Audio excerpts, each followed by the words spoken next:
आमच्या शिंदेपाडा शाळेला जर हे जर मिळालं तर खरोखर चांगलं होईल, कारण तर बहुतांशी ही सगळी लोक म्हणजे स्थलांतरित होतात म्हणजे उद्योगासाठी, आणि इथे जर हे असं मुलांसाठी त्याचं खरोखर चांगलं बघायची गोष्ट आहे आमच्यासाठी.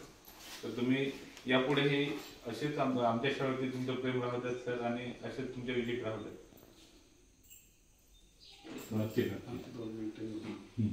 आता आपल्या शाळेचे सर आहेत थोरात सर, ते थोडक्यात मनोगत व्यक्त करतील. नमस्कार सगळ्यांना. नमस्कार.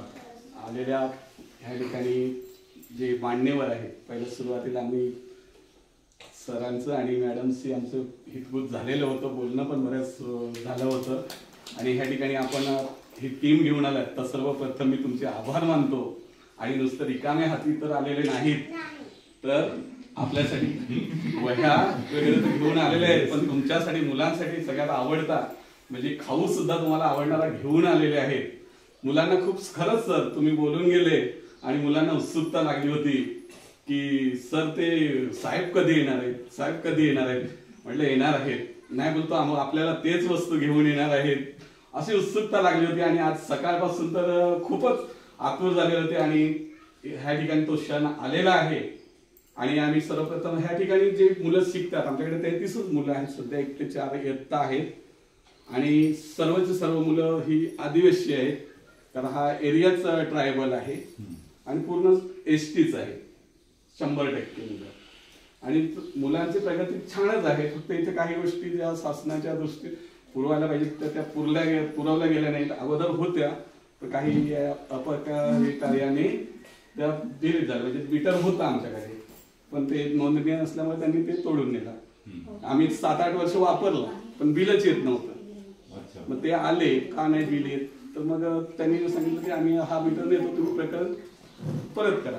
आम्ही आता ग्रामपंचायत कडून केलेलं आहे आणि पाठपुरावा केला, त्यांनी लेटर दिलंय, ते आम्ही तिथं सबमिट केलंय, पण आता ह्या 2-3 दिवसात ते देणार होते, पण ते याच्यामुळे अडकून राहिलं.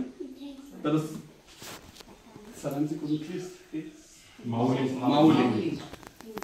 माऊली ह्या संस्थेने सुद्धा आपल्यासाठी ह्या ठिकाणी त्यांना घेऊन आले, तर त्या माऊली संस्थेचं सुद्धा मी ह्या शाळेच्या वतीने सर्वप्रथम म्हणजे पुन्हा एकदा मुलांनी टाळ्या वाजवून स्वागत करायचं आहे.